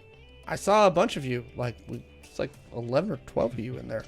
So, hi, how are you? Hello, folks. Thank you for joining us. We'll be back in 2 weeks with another episode of Chaos Incorporated. I hope you enjoyed this. We know we like putting on this show for y'all. Kaylee, where can folks find you on the internets? Nowhere. I've pretty much scrubbed my entire persona. No. No. You can actually find me still on Twitter and on Dice Camp at Anime Girl, ANIMEIGRRL. You can find a historical archive of my work on the Redemption Podcast at redemptionpodcast.com and anchor.fm/redemptionpod. And who knows? There might be something redemption-y coming up in the near future. Maybe something about some blue things. Ooh. That's fun. Whole show about milk. Whole show about milk. Vague post. Michael, where can they find you, my friend? Where can I be found? Well, I can be found on the socials at LoserMLW. You can also find me on Wednesdays on the Rourk and Rasp Twitch channel in our Dragon Age actual play, A Time of Masks and Daggers. We will return to that tomorrow night at 7:30 p.m. Eastern Standard Time. And then you can also find me on occasion in other things. Tubular Teens with Titans. Yes, thank you. That's still going? Yay! We're all very Right. tired. So yes, Tubular Teens with Been a day. Titans is a Power Rangers inspired audio drama. You can find that on most of your podcatcher feeds. I do play the villain Harbinger in that show. It's a lot of fun, and we're getting ready to start recording our second season. That's awesome. Nice. Nice. Caleb. I am on the socials at the Caleb G. You can also hear some of my historical archives over on the RPG Academy podcast. Speaking of the RPG Academy podcast, Action 12 Cinema. I was going is to on have you do Kickstarter this right now. because there's a bunch of people in the chat right now. So tell them about it. Action 12 Cinema is Michael's, the host of the RPG Academy, the creator of the RPG Academies. The other Michael's, not that Michael. Not me. So many Michaels in the world. Michael Prime. Is his Oh. No, that's no on the RPG Academy Discord. He is Michael Prime. I am Michael Omega. Yeah. Nice. So Action 12 Cinema is other Michael's first published role-playing game. It is And currently funded. And it is currently It is 114% funded with 7 days to Congratulations. go. I think we're looking trying to hit the first stretch goal, correct? Yeah, very close to the first stretch goal. I think within $200 to $300. I don't remember exactly. See, I was mad because I was watching my phone and I wanted to be the one that kicked it over 100%, Mm-hmm. and I missed it. Ah, And I was mad. So now I'm waiting for that stretch goal because I want to be the one to kick it over the stretch goal. so there you go, folks. A few people need to put their money in so we can get Alex to spend a lot of his money. Let's You also know I'm note going to that- stock it in my store. Like, I'm going to call Michael and I'm going to have it in the store. Yes. It's going to happen. Let's also note that the book is 100% written. This is not an in-progress work. It's done. The book is fully completed and done. When the campaign is over, you'll get it. The campaign is being done to finalize some editing and some art for the hard copy print, Mhm. and possibly expand the project a little bit more. So definitely check that one out. And then I myself have an ongoing Star Wars inspired charity project called 0.5 Past online at 0.5past.org, on the socials, the number 5 past. We are in a little bit of a lull due to ongoing issues. Life. But we're gonna try to get that kicked off as quickly as we can. And then I'm here. One more thing on Action 12 Cinema. RPG Academy, and I want to point this out, has literally been friends of Identico for a very long time. Michael was the first person to respond to us when we were looking for people to help us promote Identico when we were getting ready to go to Kickstarter. Caleb was on the first Identical actual play that went out on podcast forum, and Michael, which I think you can find in the archives of the RPG Academy podcast. It's there. It's fun. It is very fun. Caleb makes a peanut butter like thing. Started the identical food fascination. It was really did. It was Caleb It from did. the get-go. It happened. And Mike and that character Flynn is it Flynn or Finn? Either one. It was Flynn. It was Flynn. He is still alive and kicking. He was featured in another One shot. identical one shot with Michael as well. Yep. Michael Omega. So- Right here. This Michael. Go support Action 12 Cinema. They're a great group of folks. I love the RPG Academy guys. I've listened to the podcast for a long time, even before we started working with them on stuff. Michael loves the D12s. He wanted the D12 Yes. game. We have sponsored a Catacon multiple times. Hopefully sometime we're going to get to attend. We've sponsored their convention multiple times. We really do love those folks over at the RPG Academy podcast. I did hear that 2023 is a great year to visit Ohio for a convention. You know, my wife's going to be out there scouting some stuff out for me because she's got to go out there on business to Cleveland. So We know Cleveland. Mallo and I are finally, like, we were meant to hit the con circuit in 2020 when we got the books. That didn't happen. So We're now, still recovering. Boom, boom, boom. so now, finally this year, we actually used the credit we had with Reed Pop Conventions to do Emerald City Comic Con this year from the one we were supposed to do in 2020. Mallo and I are working on a full convention circuit stuff. There is a chance, small chance, but there's a chance that we're going to be at Gen Con. It may happen. We're working on it. I promise that it is. Mel and I are working hard. Identical After Dark went away for a little bit because we're rebranding. We're doing some stuff. Obviously, y'all see Mallo is working on some actual play, some how to play stuff on the YouTube channel. So while we're working through kind of our rebrand and what our next steps are for Identico, getting out to Emerald City Comic Con really kind of revitalized us on Identico. Shot in the arm. Well, It was getting to meet people and get the books in their hands. I'll publicly put this out there for you, Alex. I may be at Gen Con in another capacity, but if I am not, I would be happy to come and work at the Identico booth. I am trying to talk to investors about getting people out here to do an Identical actual play in the studio that I just built at the game store.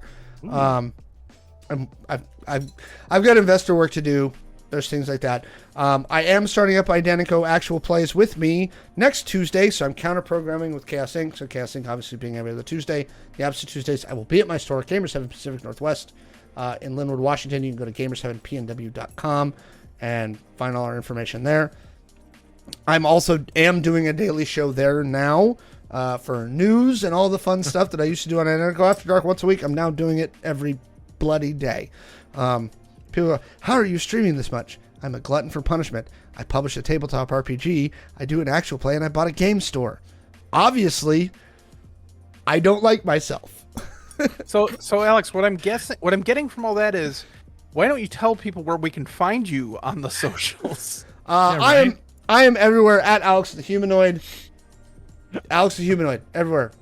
Mallo yelled at me years ago to do my personal brand stuff. So that's all Mallo, right? Where he was like, do your brand. I'm like, okay. So I became Alex the Humanoid like 5 years ago, and I own that everywhere. So thank you all for joining us again. We'll be back for Chaos Inc. in a couple of weeks. Mallo and I are working on casting and getting everything together for another Identico actual play show. I promise it's coming. Casting is hard, right? Like pulling this great group of people, Kaylee and Michael and Caleb and Dot, guy. like And who? like- That other guy? Dot, The guy and with Caleb. the beard. Like, I don't know if y'all remember when we were first trying to figure out, like, all right, which day actually works for everyone? Like, scheduling these and casting these is really, really hard.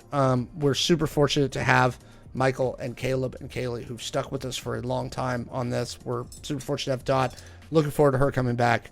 But we promise another show's coming. We're working on it. It's just, there's a lot. It's a lot of life. But stay tuned. Stay tuned. More is coming. We love you all. Have a wonderful night. Bye.